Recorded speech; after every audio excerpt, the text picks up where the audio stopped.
on set. Places, everybody. And action. I'm so excited today to share with you my interview with Canadian actress Candyce Weir. I guess you're feeling pretty smug.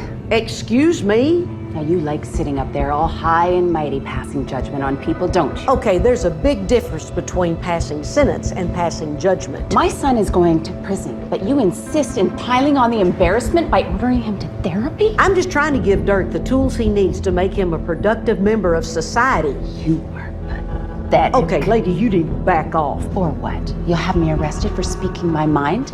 I'm not touching you. I have my right. Easy now, Shirley. Don't touch me, Vance. You're gonna regret this. Wow, she's a peach. Hi everybody, my name is Candyce Weir and I am an actress and I'm from Vancouver, British Columbia. And I just want to thank you all and Christina for inviting me to answer some of your questions that you've had. And I guess I'll start with the first one. How did I get started and what were the steps that I took? Honestly, my first taste of acting would have been back in grade 4. And I had a wonderful teacher, Miss Paulding, who taught ukulele, piano, music, obviously, and also some plays that we would do for the school. So that was my first taste of acting. I got to play Princess Leia in a cute little student film that we did for our parents on stage, and it was wonderful. I had a great part then, and maybe that was what was to come for me. I'm not sure, but it was fun. And so that really got me interested in it, but back then my parents were not the most creative people, and I just became interested in other stuff. Music was one of the things that I really loved and still love. So I continued to do that, and acting kind of fell on the wayside. But years later, in my 20s, I had a friend, a very good friend, that was doing commercials, and she said, you know, you should go and get your headshot done and, you know, send it out to some agents or even my agent and see if they bite, because you can make quite a bit of money. You have the look and whatever. So I thought, okay, why not? So was the first step that I took. Is I found a good headshot photographer that could do my headshots, and back then they were in black and white. Now they are in color. And I produced a few okay, mediocre headshots, but I sent them out and I heard nothing. So I then realized that I needed to get some training. And honestly, that's probably your first and best step, is to get some training, stand in front of the camera, maybe do some of your own skits, just get some confidence, build your confidence, and really work at your craft. How do you know my name was August? It's God. I know everything, remember? God. Yeah, right. So here's the deal. I got about 6 minutes left on my prepaid phone. Or is that a 9? Anyway, I suggest you spend that time asking me questions that I got time to answer before I go to Canada. So the importance of my character in a story is super important. If I have a script in front of me, which is fantastic, but is not often the case, I can read the whole story and actually see where my character fits in and how I help the story, whether it's recurring, a principal role, maybe a guest star, a co-star. I really have to see how my character is helping or hindering the story, and most importantly, how am I helping the lead or transcending the story, moving the story forward? How am I doing that? Because all the characters have a purpose, and unless maybe you're an extra and you're just background. But they're important too, because background and extras are in almost every scene. So that is another thing I would suggest where you might want to start in your career, is as an extra or background. But back to the question, I think it's very important that you figure out what your role is in the story. And this is getting into detail, but when you write, you have page numbers of a story. And so, if you're on page 1, your scene, for example, you're right at the beginning of the story. You're probably pretty important, or maybe you're just setting the stage. If you're in the middle, we know that a lot has already happened, and this is the climax of the whole storyline. So you might be really important. If you're at the end, you might be maybe just the villainess, as I was in The Hammer when I played Charlene. So it's really, really super important. You figure out how you are moving the story forward and how you are helping the lead or the other characters that are important in the story, series, film, whatever it is that you're doing. Okay, so how did I know I won the role of Charlene in The Hammer? Well, this was quite funny because I completely forgot about that audition, which is actually a good thing to do, because when you dwell on an audition and you really wanted it and you're like, I have to have that audition, I have to get that part, it means everything to me. Usually you don't get that part. I don't know why that happens. It's Murphy's Law, but I remember I had done that audition in the summer, early summer, and I was doing another self-tape with a reader, and my agent called and said, you got the part of Charlene.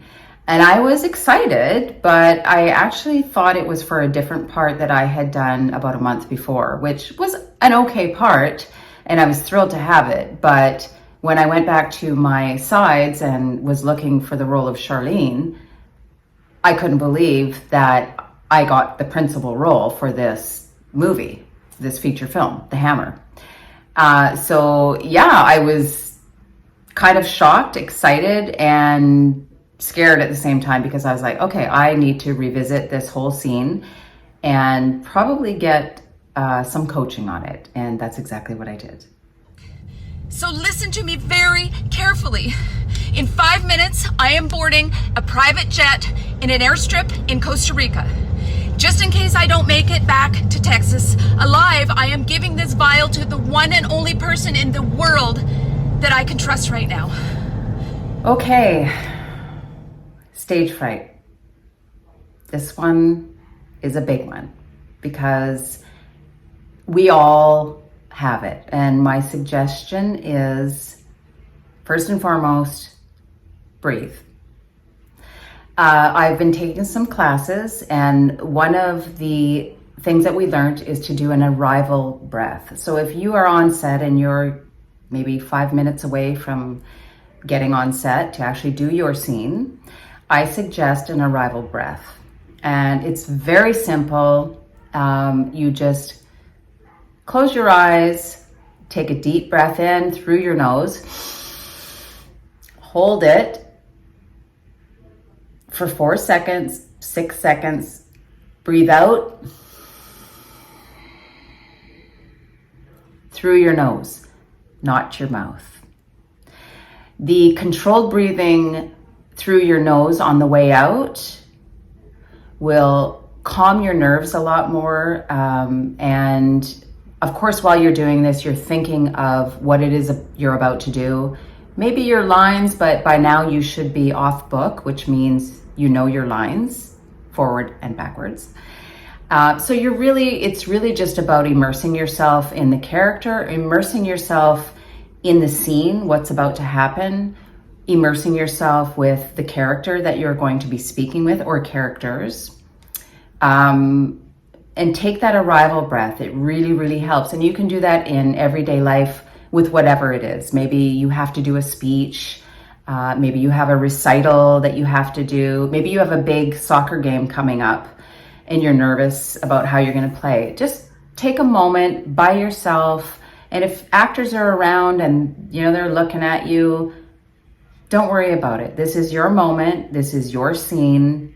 So take it all in and really get yourself centered. Another thing that I like to do, if I'm not quite on set yet, if I'm in the dressing room or waiting in the foreground, I'll do a plank, which is in yoga where you basically put your hands on the ground and your feet behind you, and you just do a plank. And if you don't know what that is, just look up yoga plank and you will see. And I would try and hold that for at least 30 seconds to a minute, up to 2 minutes if you can. And you might feel your arms starting to jitter from the weight of your own body.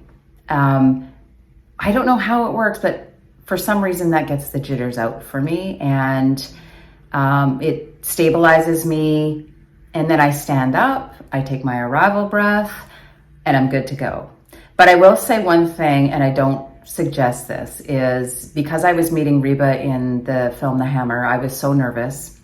And the night before, I was in my hotel room, and I thought, I'm so nervous for tomorrow morning, I'm just gonna do some aerobics. So I have on YouTube, I followed an aerobic instructor, and I was getting my energy out, and I had all this pent up energy, and I had these brand new runners that had a little bit of a lip on them. I wasn't used to them. And the edge of my runner hit the edge of my bed. And I went over on my ankle, and I actually heard it pop. Then I was like, okay, did I just roll over on my ankle? Have I sprained my ankle the night before I have to see Reba and go on set for pretty much the biggest role that I've ever had in my career? Yes, I did. I was mortified. I literally was talking to myself in the mirror saying, what did you just do?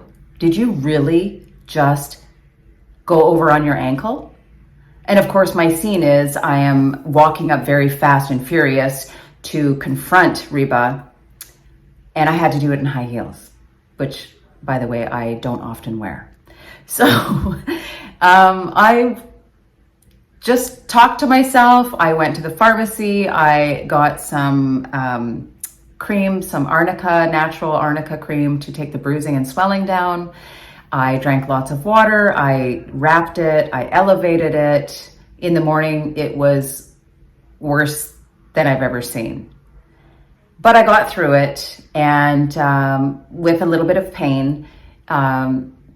I didn't tell anybody on set, and this is a lesson that I did learn from my agent, is if something like that happens, you should let somebody know, whether it's your agent or somebody on set, just so they can help you and maybe tell you, hey, we don't need you right now. We've got 5 minutes while we're setting up the lighting.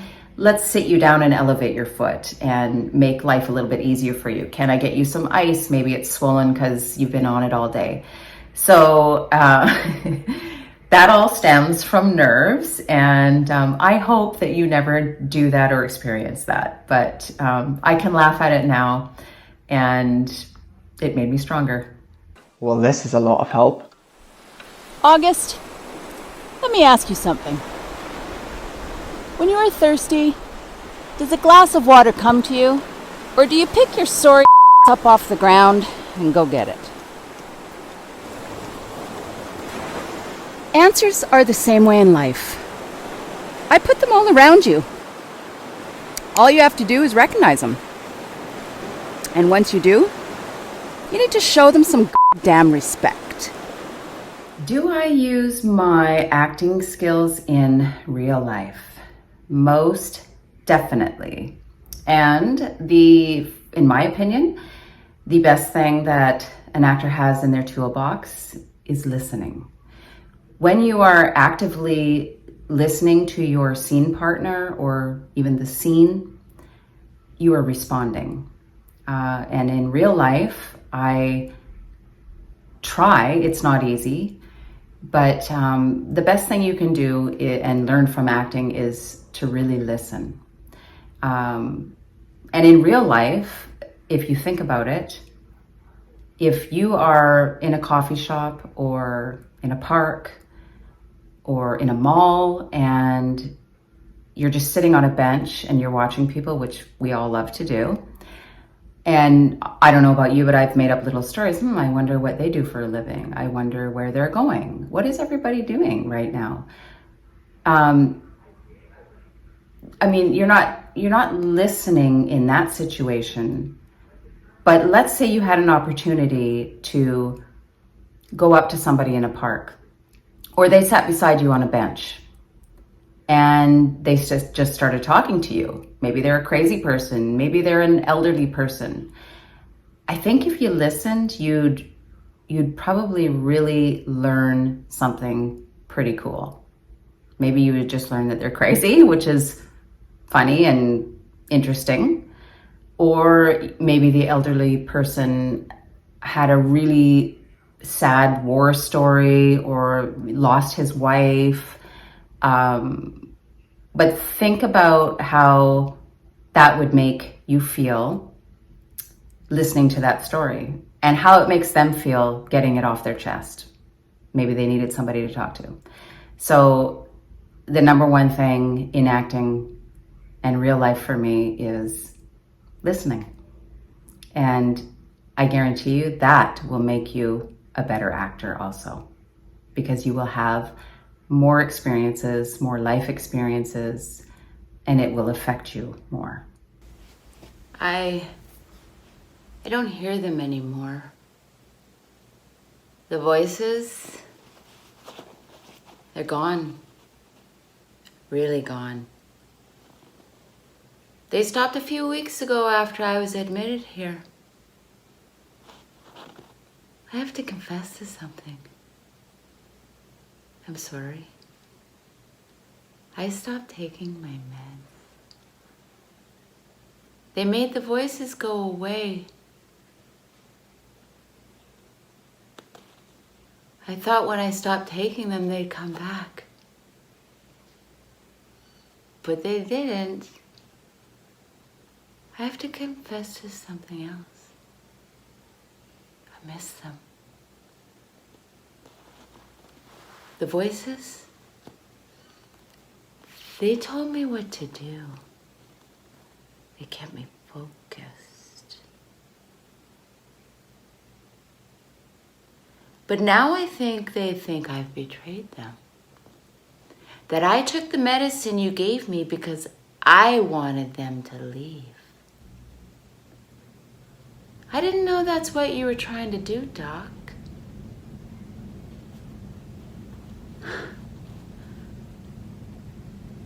They probably think I sent them away. Tell me something, Doc.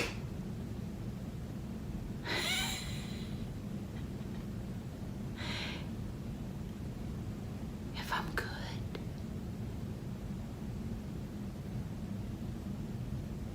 Do you think they'll come back?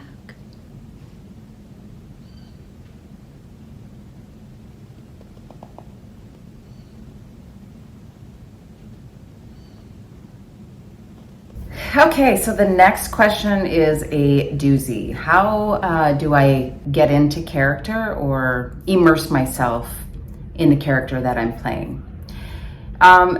The first thing that I do, I think, is I really try and go over the similarities and differences that we have in my personal life. How am I similar to this character? How am I similar, for example, to Charlene, who's a big city girl, wears beautiful outfits, all this kind of stuff, and is maybe a bit spoiled, was a beauty queen. Well, I'm not any of that, but do I love clothes? Do I like to dress up sometimes? Yes. So we do have some similarities. I need to find where we're similar, and then I need to figure out where we're different and why we're different maybe. And even though we're different, I still have to play this woman or this character and their differences. So for an example, let's say my character hates cats. Well, I love cats. I love all animals. Why do I hate this? Why do I hate cats? Why does my character hate cats? I have to dig deep and figure out why that is, because then I'll understand my character better and my performance in the end will be better too. So perhaps maybe I was attacked by a cat. Maybe they remind me of rats and I hate rats. I mean, it could be countless things. Maybe my parents, when I grew up, had so many cats and they just irritated me. I mean, there's so many ways you could go with a character that hates cats and you personally love cats. So somehow you have to find your way in there, and I guarantee you will find your way in. It's just, you have to look for it. The other thing I do is I really research my characters. So for example, if you're given some clues or hints in the script or your breakdown of what they do for a living, and you have no clue what that is, go on Google and research it. Figure out what a mortician is.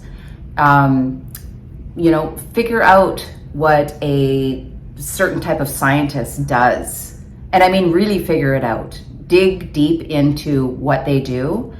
Maybe your character has an illness and you have no clue what that illness is. You need to know that. That's really important because that's going to affect how you portray yourself as that person on film or on the stage or anywhere. If I have Parkinson's, for example, it affects my mobility and they shake a lot. So if I'm not shaking and I have Parkinson's and I'm in a very deep stage of Parkinson's, it's not going to be believable because almost every person with Parkinson's will shake pretty uncontrollably. So those things are really important. And once you find all that, then you have to still bring back you into the whole scene, because that's what's going to set you apart from everybody else, because there's nobody like you. You are uniquely you. Nobody can play you because you're you. So find what the character is and then bring yourself back into it, if that makes sense. And once you practice it more and more, it will make a lot of sense. Trust me. You ain't gotta watch, or at least a mom, to change your poopy diaper for you the first thing in the morning. I'm so sorry, Pace. I already gave you half of it. And you know I'm good for the rest. I mean, it's not like I'm the only one that owes you. Get out of the car and come with me. I've had enough of this sad little story of yours. It's only a matter of time we're talking about here. How pathetic. Yeah, actually. Haven't I given up enough? I mean, wasn't it a fair trade? I mean, look at you. You got legs, gorgeous legs. I mean, cleavage I can't stop staring at. I mean, wasn't it seriously enough? I mean, can't you just, I don't know, take some hair or something? So my motivation to continue acting is easy. It's just creating. I am happiest when I am creating. So whether I am acting, painting, doing music, gardening, singing a song that I've never heard, trying to sing a song that I've never heard on a radio, doing videos, little skits, little plays. I'm happiest when I'm creating something. And that is my motivation to continue acting. I love the people that I meet and collaborate with when I am on set. I don't have a lot of theater experience other than that grade 4 play that I did. But it's really important. Theater is extremely important in the world of acting. It gives you a whole different perspective. And it's something that I wish that I would have done more. I still can, it's not too late, but I think my love is mostly in film, but they're two very different aspects of acting. They do come together, but super helpful. So I do suggest you continue with your acting as well. But collaborating with people in the acting business, and whether it's other actors or even people that are on set doing camera, lighting, grip work, even the caterer. There's so much you can learn.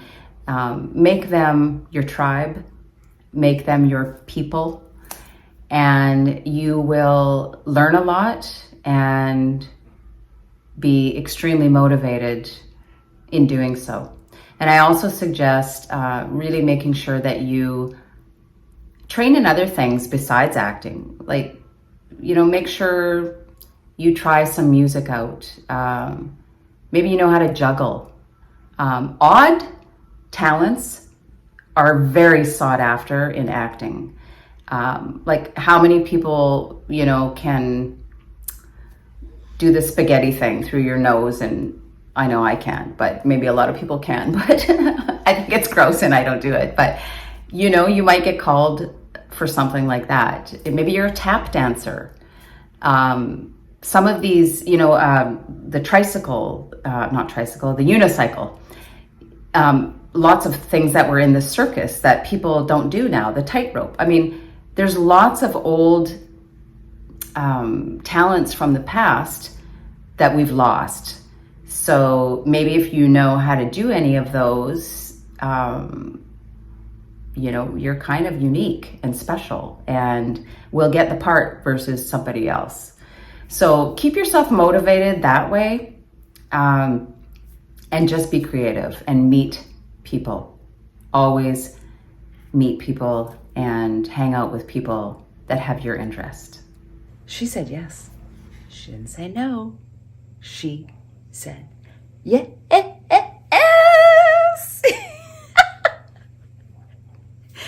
I looked her dead straight in the eye and I asked her. I didn't get that nervous cough or itchy eyes. Confident. I oozed cool. Well, maybe for a couple seconds. I was the lion, showing off my mane to his lioness, wooing her back to my den. Beth, would you like to go for dinner and a show on Friday night? I managed to get some fantastic seats. My voice, it didn't even waver. I didn't get that squeak that I sometimes get in my voice. Oh, and my body language, it was good. I used my hands, but not a lot, just enough. Getting started in acting, all the other things that I mentioned by doing a talent that's very unique are great things to do or start with. But you definitely want to take some training. Maybe you could start with some background work if you can get an agency that does just background or extra work, sometimes it's called. Those are all really important things to get you on set, to see what happens on set, to know where the cameras are and what people are doing and where they're going. They're long hours, it's hard work, it's sometimes not very good pay or no pay. But I guarantee you'll learn a lot and it's a good place to start. If that's too intimidating, then definitely start with some training, whether you're doing, school plays, maybe some improv. Improv is really, really great for actors because it helps you to think on the spot. A lot of times directors will say, this scene is not going the way I want it. Can we do it this way? Well, I didn't rehearse that, or I didn't practice any of that.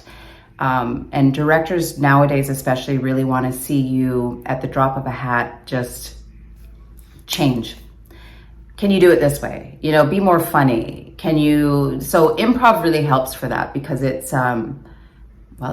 It's right now, here's the scenario, go. So I definitely suggest improv. Also, just immerse yourself in all the creative things that I mentioned earlier. And you don't have to get an agent off the bat. It's helpful if you can because they will have your back and hopefully, if you have a good rapport and relationship with them, they will work for you because they work for you. But you don't necessarily need an agent. There's lots of outlets right now, like Backstage, and even on YouTube, you can put your own content, your own videos. You can do all sorts of stuff on there for free. So get yourself out there with social media on Instagram, TikTok, all these things. There's so much you can do now to get seen and heard, and someone will notice your talents. So I would start there, and training is really important because, believe it or not, casting directors, agents, directors, they all want to see what training you have. So, and it keeps you confident, and it keeps you in practice. So, you know, you would never go and play basketball for a professional team if you didn't practice every day. So acting is the same. It's a muscle. It needs to be worked every day.